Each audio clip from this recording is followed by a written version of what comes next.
BCB নিজস্ব অনেক employee আছে, অনেক ক্লিনার আছে, বাট যখন একটা সিরিজ চলে তখন বিসিবি এরকম থার্ড পার্টির থেকে টেন্ডারের মাধ্যমে ক্লিনিং সার্ভিস থেকে এই সুযোগ সুবিধাটা নেয়।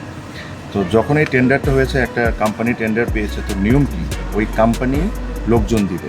বাট এখন যা হচ্ছে হলো যে ওই টেন্ডার একটা কোম্পানি পাচ্ছে, বিসিবিরই লোকজন এই 30-40 জন ক্লিনার দিচ্ছে, ওই কোম্পানি টাকাটা বিসিবির থেকে নিয়ে বিসিবির লোকজনকে দিচ্ছে, ওই টাকাটা নিয়ে সে টাকাটা নিয়ে তার মতো করে ক্লিনারদেরকে দিচ্ছে, আর যার প্রফিটটা তা রেখে নিচ্ছে। তো তখন আমি ওই ক্লিনিং সার্ভিসকে বললাম, মানুষকে আমি বললাম যে ভাইয়া আপনাকে 650 টাকা করে দেওয়া হয়, আপনি তো এখানে ফ্রি সার্ভিস দিতে আসেন নাই, আপনি এখানে লাভ করবেন বা আপনার কিছু খরচ টরচ থাকবে। তো আমি ধরলাম যে 650 টাকা থেকে পার পার্সন 150 টাকা আপনি লাভ করতে পারেন, খরচ টরচ থাকতে পারে। বাট এই মহিলাগুলো তো 500 টাকা পেতে পারে।